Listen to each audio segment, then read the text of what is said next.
আমাদের এই চেনা জগতে মাঝে মধ্যে এমন অনেক ঘটনাই ঘটে যার কোনো যুক্তিযুক্ত ব্যাখ্যা আমরা দিতে পারি না। সেই সব ঘটনার আদি অন্তের হিসাব মেলাতে গিয়ে আমরা দিকভ্রষ্ট হই।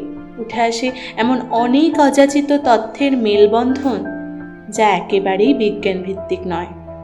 এরকম অনেক কিছুকেই আমরা কোইন্সিডেন্টাল বলে এড়িয়ে গেলেও আমাদের অবচেতন মনের অন্ধকারে সেগুলো আলো খুঁজতে থাকে।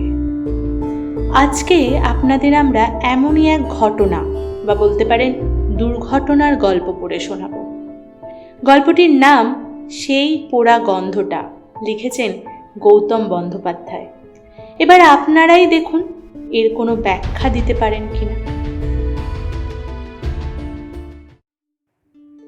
এটি কলকাতার নামী সাইকিয়াট্রিস্ট ডক্টর নবারুণ মুখার্জির চেম্বার। বাইরে অপেক্ষমান বেশ কয়েকজন রোগী এবং তাদের অভিভাবক। এক একজনের ডাক পড়ছে ভেতরে, কিছুক্ষণ পরে আবার তারা বেরিয়ে আসছে, তারপর অন্যজনের ডাক। প্রৌঢ় রোগী ভদ্রলোকটি বেরিয়ে আসতেই পরের জনের ডাক পড়ে। ঈশানী সরকার। হ্যাঁ আমি। যান, আপনি ভেতরে যান। মধ্য 40-এর এক বিবাহিতা ভদ্রমহিলা চেম্বারে প্রবেশ করেন। দেখে বোঝা যায় মধ্যবিত্ত ঘরের গৃহিণী।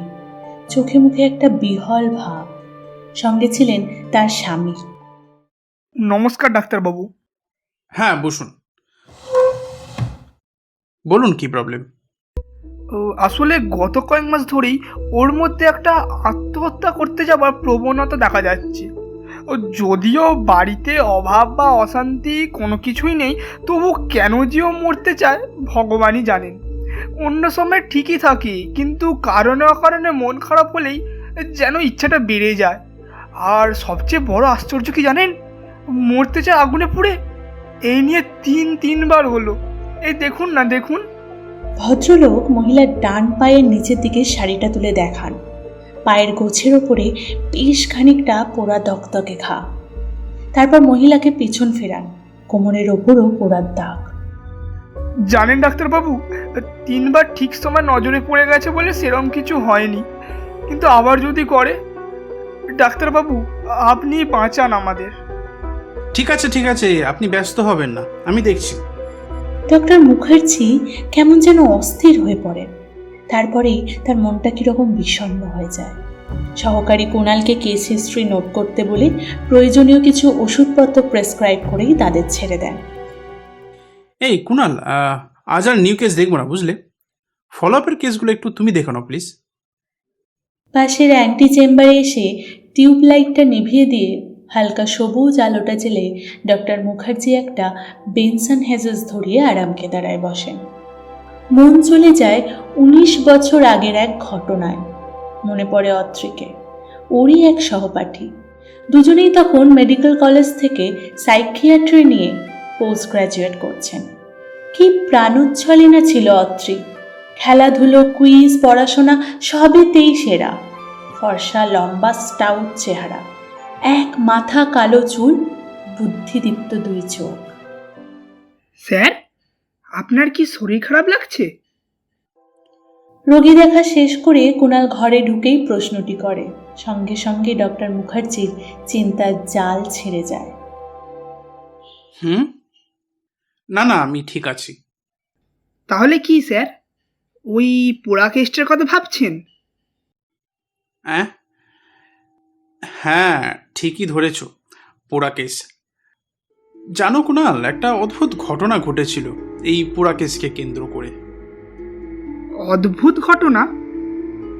হ্যাঁ, অদ্ভুত ঘটনা, কারণ এর ব্যাখ্যা আমি আজও পাইনি। অত্রি তো পেলই না।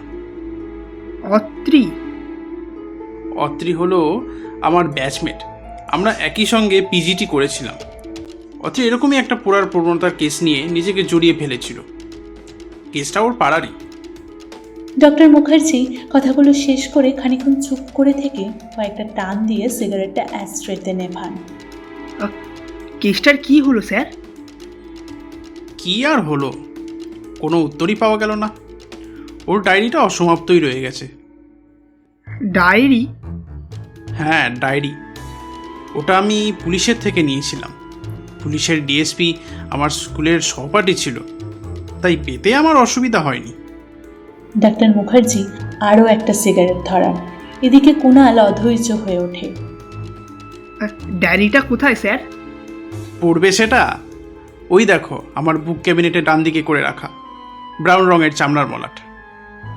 কুণাল ক্যাবিনেট থেকে ডায়েরিটা পেরে নিয়ে আসে, আগ্রহের সাথে মলাট ওল্টায়।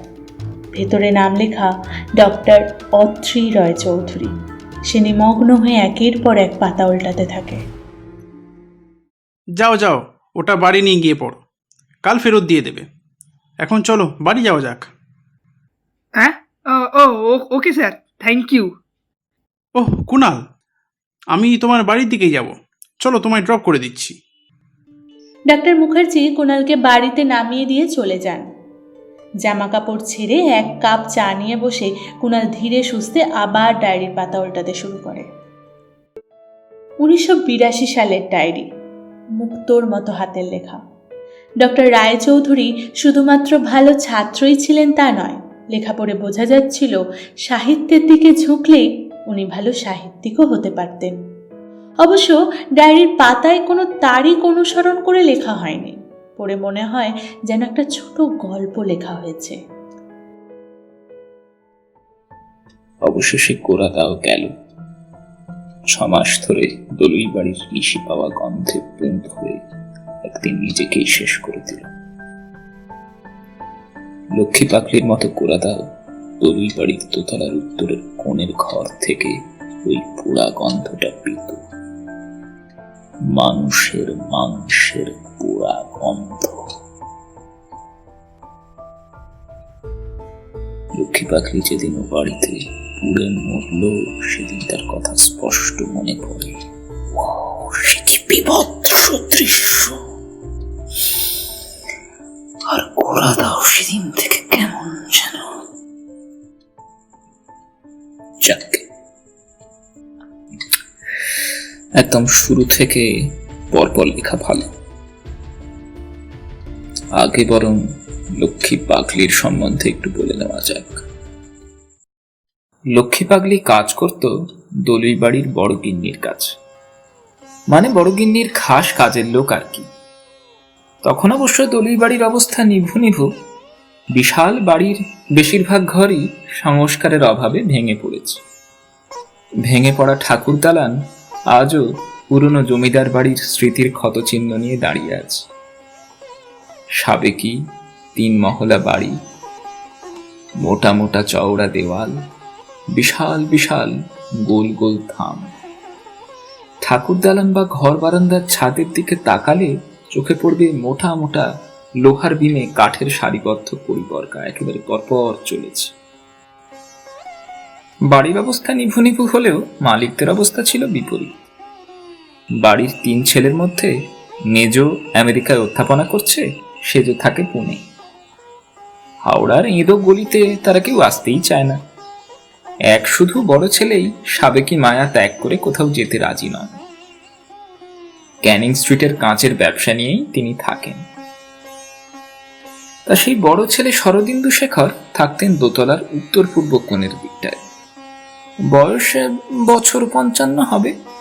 ছেলেপুলে ছিল না, কিন্তু সুখ শান্তির অভাব ছিল না। তার স্ত্রী মানে বড় গিন্নি, যাকে বলে স্বামী অন্তপ্রাণ। সবই ঠিকঠাক চলছিল, কিন্তু হঠাৎ একদিন শরদিন্দু শেখর বাড়িরই অন্য একটা ভেঙে পড়া অংশের তদারকি করতে গিয়ে মাথায় ছাদের চাঙড় পড়ে মারা গেলেন। বড় গিন্নির চোখ থেকে এক ফোঁটাও জল বেরোতে কেউ দেখল না। উনি একদম শোকে পাথর। শ্মশান থেকে ফিরে আত্মীয় প্রতিবেশীরা দেখেন দোতলার উত্তর পূর্ব কোণের ঘরে বড় গিন্নির স্থির পোড়া শরীরটা হাঁটুতে মাথা রেখে বসে আছে। চামড়াগুলো ঝলসে আলু পোড়ার মতো হয়ে গেছে, আর স্ত্রী একটা মাংস পোড়া গন্ধ বাতাসে। স্বামীর শোকে বড় গিন্নি আত্মহত্যা করছেন। বড় গিন্নির ওই বিভৎস রূপ দেখার পর থেকেই লক্ষ্মীর আস্তে আস্তে মাথা খারাপ হয়ে যেতে লাগলো। বাল বিধবা লক্ষ্মী হঠাৎ লাল পাড় শাড়ি পরে দুহাতে একরা শাঁখা করা শুরু করে দিল। ওই বিরাট মৃত্যুপুরীতে সে একলাই থাকত। ওর তো কোথাও যাবার জায়গা নেই, সারাদিন কেবল পাড়ায় পাড়ায় ঘুরে বেড়ায়। অবস্থা দেখে লোকে মায়া করে ওকে খেতেও দেয়। সেদিন চাটুজ্জিকিন্নি ওকে ডেকে বললেন, লক্ষ্মী, তুই আর রাতের বেলা ওই ভুতুরে বাড়িতে যাস নে বাবা, এইখানেই কোথাও শুয়ে পড়িস। না গো বৌদি, রাতের বেলা সেই গন্ধটা আমাকে টানে, সেই পোড়া গন্ধটা। কিসের পোড়া গন্ধ রে লুকড়ি? ওই যে বড় ঠাকুরনের চামড়া পোড়ার গন্ধটা। সে কি রে? ওই তো পাচ্ছ গন্ধটা?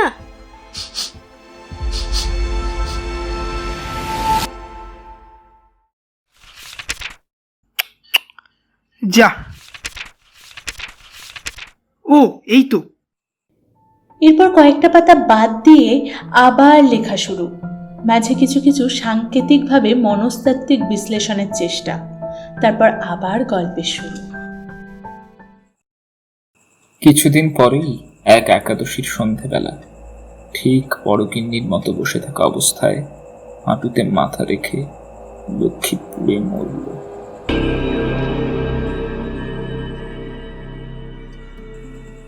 মারা যাবার সপ্তাহখানেক আগে থেকে ও কেমন বদ্ধ উন্মাদ হয়ে গিয়েছিল।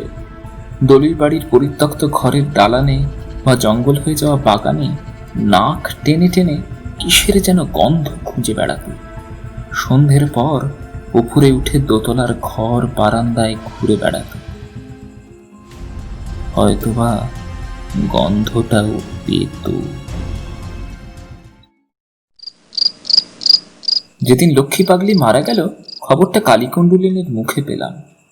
নবারুণকে বাসে তুলে আসছিলাম, সিন্টু দৌড়ে এসে খবরটা দিল। তাড়াতাড়ি গিয়ে দেখি দলির বাড়ির গেটের সামনে বেশ ভালোই চটলা। তখন রাত প্রায় 8:45। দোতলার উত্তর পূর্ব কোণের ঘরটা থেকে গলগল করে ধোঁয়া বেরিয়ে আসছে, আর বাতাসে একটা মাংস পোড়া বিশ্রী গন্ধ। কে বলল পুলিশে খবর দেওয়া হোক, কে বলল আরে আগে গিয়ে বাঁচানো উচিত, কিন্তু কেউই সাহস করে এগিয়ে এলো না। কোথা থেকে গোরাদা এসে হাজির। গোরাদা দুর্ধর্ষ স্পোর্টসম্যান, সে ক্রিকেট, ফুটবল কিংবা টেনিসই হোক, গোরাদা 100-100। কিন্তু ওর খেলাধুলা আর বেশি দিন হয়নি। বিধবা মায়ের একমাত্র ছেলে চাকরি বাকরির চেষ্টায় আছে। তা যা হোক, গোরাদার মনটা খাঁটি, যে কোনো মানুষের বিপদে আপদে সবার আগে ঝাঁপিয়ে পড়ে। এবারেও তার ব্যতিক্রম হলো না। শুনলাম দমকল আসতে অনেক দেরি। গোরাদা বলল ওই যাবে একা। সব শুনে আমরাও গোরাদার পিছু পিছু চললাম দোতলায়। টর্চ ফেলে দেখলাম কোণের ঘরের দরজাটা বন্ধ। ঠেলতেই খুলে গেল দরজাটা, সঙ্গে সঙ্গে গলগল করে ধোঁয়া বেরিয়ে এলো।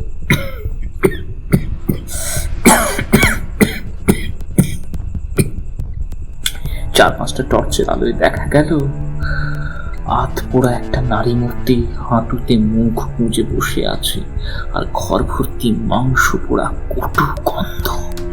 ও সে কি ভয়ানক দৃশ্য! দেখতে দেখতে আমায় একটা অজানা ভয় গ্রাস করলো। আমি আর দাঁড়িয়ে থাকতে পারলাম না। আমি একজন ডাক্তার, অনেক মৃত্যু দেখেছি, মৃতদেহ নিয়ে ঘাঁটাঘাঁটি করা আমার নিত্যকর্ম, কিন্তু এই রকম পারলাম না। আমি সাহসী লোকেদের সঙ্গে আমিও তুত্তাড় করে ছুটলাম সিঁড়ির দিকে। আসলে দৃশ্য এবং গন্ধ দুটোই ছিল অসহ্য, অসহনীয়।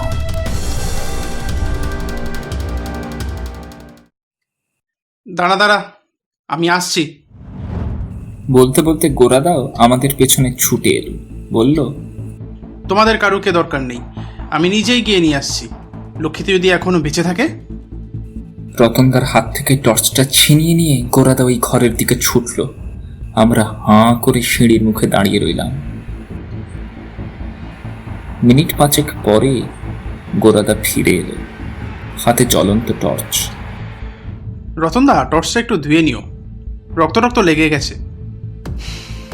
লক্ষ্মীদি আর বেঁচে নেই রে, একেবারে মরে কাঠ হয়ে গেছে।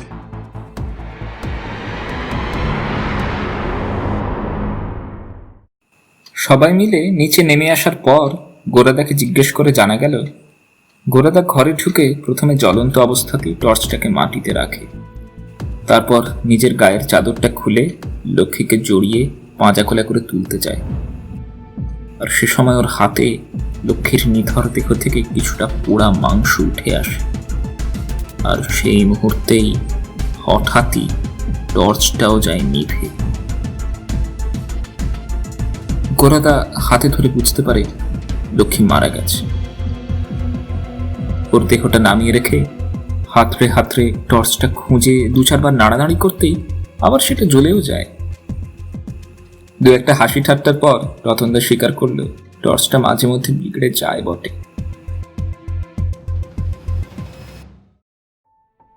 আবার কয়েক পাতা বাদ, মাঝে দুর্বোধ্য কিছু শব্দ ও আঁকিবুকি, ঠিকমতো বোঝা গেল না। আবার কিছু পরেই লেখা শুরু হলো। মাস কয়েক পর দেখা গেল গোরাদা কিরকম যেন খ্যাপাটে মতো হয়ে যাচ্ছে। প্রায়ই দলুই বাড়ির আনাচে কানাচে ঘুরে বেড়ায়, ইদানিং আবার গাঁজা ধরেছে। সন্ধে হলেই গাঁজার সরঞ্জাম নিয়ে দলুই বাড়িতে ঢুকে পড়ে। যখন গাঁজার কলকেতে দাউ দাউ করে আগুনের ফুলকি ওঠে, কেমন যেন অদ্ভুত একটা পোড়া পোড়া গন্ধ ছড়ায়। আমি মাঝে মধ্যে গুলিয়ে ফেলি, এটাই কি লক্ষ্মী পাগলির সেই পোড়া গন্ধ, নাকি সত্যিই গাঁজার গন্ধ? কিছুদিন বাদে গোরাদা দলুই বাড়িতেই পাখাপাখি আস্তানা গাড়ল। পাড়ার লোকে কত বোঝালো, ওর বিধবা মা কেঁদে কেঁদে চোখ ফোলালো, তবু কবি ফলবার নয়। মারা যাবার কয়েকদিন আগে লক্ষ্মী পাগলির মতো গোরাদাও দলুই বাড়ির চৌহদ্দির মধ্যে নাক টেনে টেনে কিসের যেন গন্ধ খুঁজে বেড়ায়। সন্ধ্যের পর দোতলায় উঠে ঘরে বারান্দায় উদ্দেশ্যহীনভাবে ঘুরে বেড়ায়। আমার কলেজে যাবার বা ফেরার পথ ওই দলুই বাড়ির পাশ দিয়েই। ইদানিং ওই বাড়ির পাশ দিয়ে গেলেই আমার চলার গতিটা কিরকম স্লথ হয়ে যায়। নাকে আসে অদ্ভুত এক পোড়া পোড়া কটু গন্ধ, হয়তোবা গোরাদার গাঁজার গন্ধ, অথবা লক্ষ্মী পাগলির পোড়া মাংসের। কিছু কিছু গন্ধ আছে অনেকের খারাপ লাগলেও আমার বেশ ভালো লাগে, যেমন পেট্রোলের গন্ধ, কেরোসিনের গন্ধ, অ্যামোনিয়ার গন্ধ। বেশ বেশ মিষ্টি, বেশ ঝাঁঝালো। নাক সরিয়ে নি, কিন্তু আবার গন্ধ শুকিয়ে। দলুই বাড়ির পোড়া গন্ধটাও আমাকে ঠিক ওই রকমই আবেশ দিত, এক ঝাঁঝালো আকর্ষণ বিকর্ষণের দড়ি টানাটানি খেলা। মহাজাগতিক নির্দিষ্ট আবর্তনের নিয়মের মতো এক একাদশীর সন্ধেবেলা দোতলার উত্তর পূর্বের ঘর থেকে আবার ধোঁয়া, আবার পোড়া মাংসের সেই গন্ধ। যথারীতি 2 হাঁটুতে মাথা রেখে পূর্ব নির্দিষ্ট মৃত্যুর ভঙ্গিমায় গোরাদা।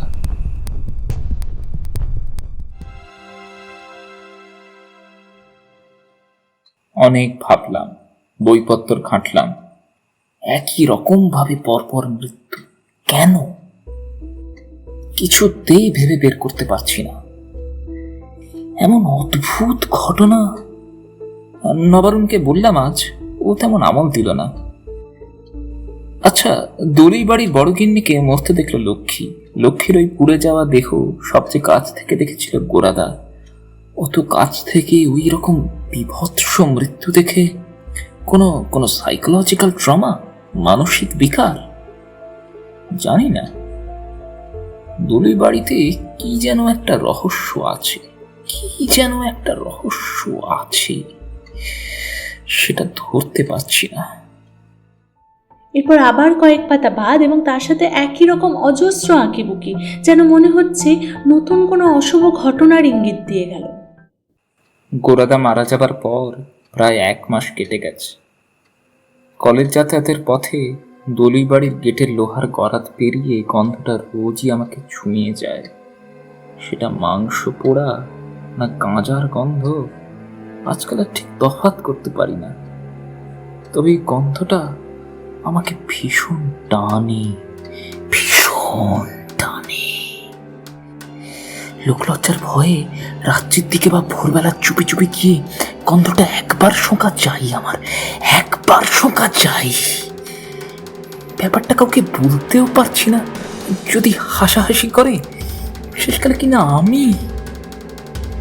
কিন্তু না, তুলি বাড়ির বাগানের পিছুটির গন্ধ, ওই পরিত্যক্ত পুরনো ঘরের সোঁদা একটা গন্ধ, আর ওই হালকা পোড়া গন্ধের আবেশে সত্যি সত্যি একটা একটা মাদকতা আছে, একটা অদ্ভুত অদ্ভুত একটা টান আছে।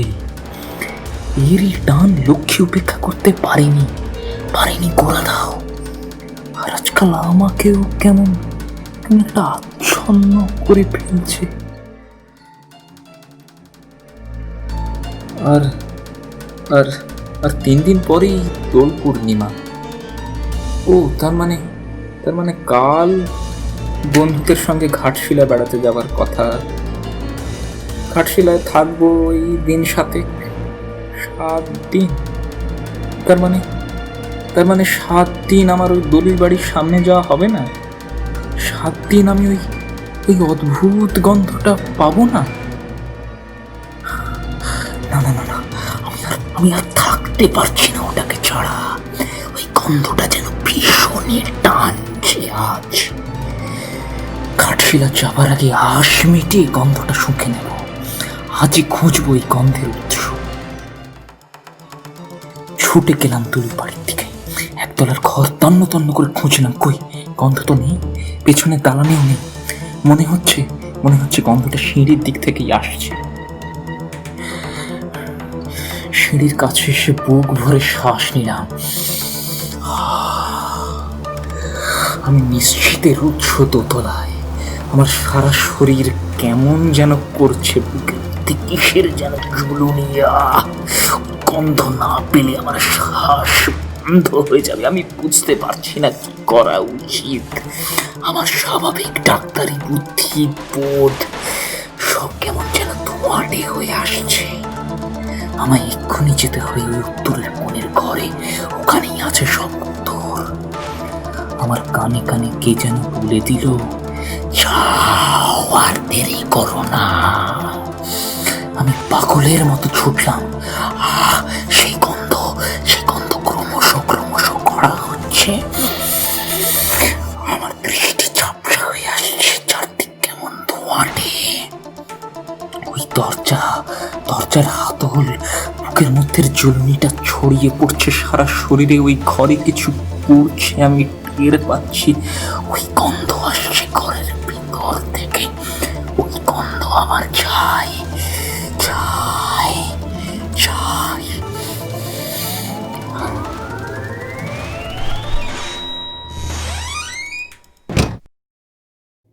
এখানেই ডায়েরি শেষ।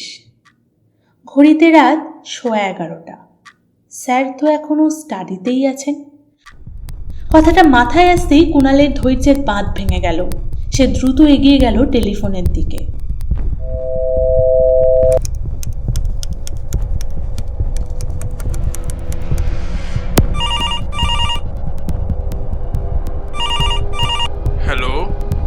হ্যালো স্যার, ডায়েরিটা পুরোটা পড়লাম, কিন্তু এ তো অসমাপ্ত, আর কিছুই লেখা নেই।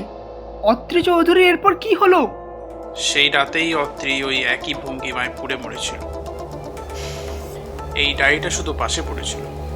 কি?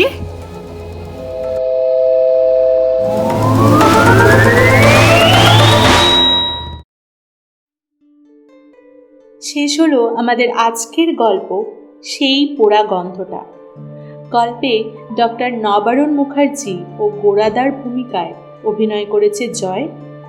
অত্রি রায়চৌধুরীর চরিত্রে কণ্ঠ দিয়েছে বিহান। কুণাল ও পেশেন্টের স্বামীর চরিত্রে নীল। গল্পে লক্ষ্মী ও পেশেন্টের ভূমিকায় ছিল জুঁই। চাটুজ্জে গিন্নি ও রিসেপশনিস্টের চরিত্রে অভিনয় করেছে মৌ। গল্পের কথক ও সূত্রধর আমি সুদেশনা। আগামী সপ্তাহে থাকছে আপনাদের জন্য আরও একটি রোমাঞ্চকর গল্প। গল্পের আপডেটস পেতে অবশ্যই চোখ রাখুন সাহিত্যপাড়ার ফেসবুক পেজে।